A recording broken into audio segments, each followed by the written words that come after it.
آج میں نے آپ سے خدمت میں ایک اپیل کرنی ہے، وہ یہ ہے کہ ہم نے نا آج اس جمعے میں عہد کرنا ہے کہ ہم نے جھوٹ نہیں بولنا۔ ایک دفعہ ہم نے بچے سے کہا تھا، مجبور تھے، شاید بڑے مجبور ہوں گے ہم، کسی صاحب نے نا بڑی مجبوری میں ایک دن اپنے بچے سے کہہ دیا، وہ باہر آیا تھا بندہ پیسے لینے، اس کا قرض دینا تھا، تنگ دستی تھی، مجبوری تھی، تو اس نے کہا بیٹا ادھر آ، اسے جا کے کہا ابو گھر نہیں۔ آپ نے ایک دفعہ کہا، پھر آپ ساری زندگی روئیں گے کہ پتر میرے ساتھ تو سچ بولا کرنا، لیکن وہ نہیں بولے گا۔ یہ جھوٹ اتنی بڑی مصیبت ہے۔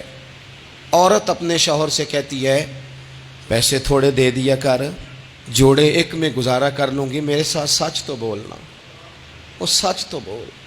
تو اگر لاہور جاتا ہے تو مجھے لاہور کا ہی بتا کے جا، میرا رشتہ پیسوں سے نہیں اعتماد سے جڑا ہے۔ ماں کہتی ہے، ماں بیٹے سے، پتر سچی بات تھوڑی کر لیا کر، سچی کیا کر۔ سچ ختم ہو گیا۔ اب لوگوں نے جھوٹ کا نام بدل دیا ہے، کہتے ہیں میں نے بہانہ کر دیا تھا۔ او بھئی آپ نے جھوٹ بولا تھا، صاف صاف کہیں، نام بدل دیا۔ جھوٹ کھا گیا میرے ملک کو، جھوٹ کھا گیا اس ملت کو، جھوٹ نے اس امت کو قریب سے آ کے تھام لیا۔ ہم بڑی آزمائش میں ہیں، ہم مطلب ہر شخصی الا ماشاءاللہ، ہر شخصی، آپ کسی شخص سے کوئی معاہدہ کرتے ہیں، کوئی چیز بنانے کی بات کرتے ہیں، خریدنے کی بات کرتے ہیں، وہ جو کہتا ہے اس پر پورا کیوں نہیں اترتا؟ وہ غلط بات کیوں کرتا ہے؟ میرے نبی پاک علیہ السلام سے پوچھا گیا مومن بزدل ہوتا ہے؟ حضور نے فرمایا ہو جاتا ہے، کبھی یہ غلطی آ جاتی ہے۔ حضور مومن کنجوس ہوتا ہے؟ فرمایا کبھی ہو جاتا ہے۔ یا رسول اللہ مومن جھوٹا بھی ہوتا ہے؟ تو میرے رسول فرمانے لگے نہیں، میرا کلمہ پڑھنے والا ساری غلطیاں کر سکتا ہے، میرا مومن جھوٹ نہیں بولا کرتا۔ مومن جھوٹ۔ ابو سفیان کو کیسر روم نے، ہرقل نے اپنے دربار میں کھڑا کر کے کہا، ابو سفیان ابھی کلمہ نہیں پڑھتے تھے، تمہارا کوئی رشتہ ہے نبی پاک سے جنہوں نے مجھے بھی خط لکھا ہے کہ مسلمان ہو جاؤ؟ کہنے لگے ہاں میں چچا ہوں رشتے میں۔ کہا وہ کیسے ہیں پیغمبر؟ تو ابو سفیان کہتے ہیں چونکہ میں مخالف تھا، میں نے وہ ساری باتیں کی جو ہم ان کے خلاف کرتے تھے۔ اس نے آخری بات پوچھی، اس نے کہا ابو سفیان یہ بتا کہ وہ جنہوں نے اعلان نبوت کیا ہے کیا کبھی انہوں نے جھوٹ بھی بولا ہے؟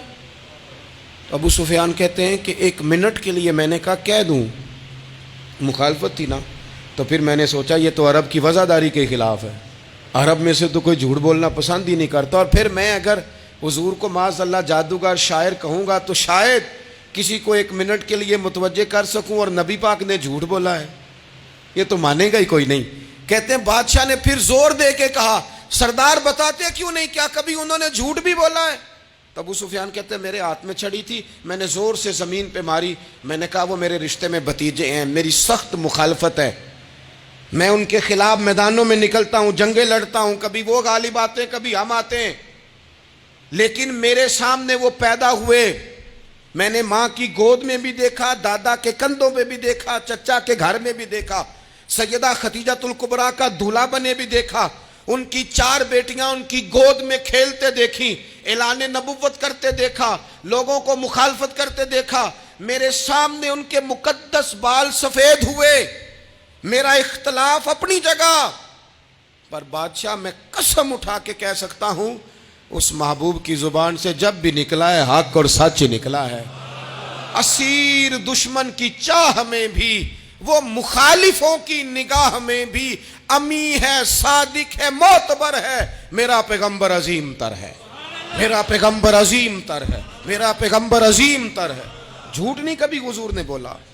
کہتے میں نے جواب دیا تو سناٹا چھا گیا سارے دربار میں، کتنے اس نے سوال پوچھے، گھنٹوں بات ہو، سناٹا چھا گیا، اور پھر بادشاہ نے اپنا پرنا اٹھایا، چادر اٹھائی، کندھے پہ رکھی اور جانے لگا، تو میں نے پیچھے سے پلٹ کے کہا بادشاہ اتنے تو نے سوال کیے، اتنے میں نے جواب دیے، رزلٹ کا بھی تو اعلان کرنا، نتیجہ بھی تو دینا، کیا نکلا؟ تو کہتے ہیں وہ جا رہا تھا، وہیں کھڑے کھڑے اس نے چہرہ میری طرف پھیرا اور کہنے لگا سردار نتیجہ تو نکل آیا ہے، رزلٹ تو نکل آیا۔ جس بندے نے کبھی بندوں سے جھوٹ نہیں بولا وہ یہ جھوٹ کیوں بولے گا کہ میں اللہ کا رسول بن کے آیا ہوں؟ نتیجہ تو نکل آیا، بات تو کلیئر ہو گئی، اب آگے کیا جانا ہے؟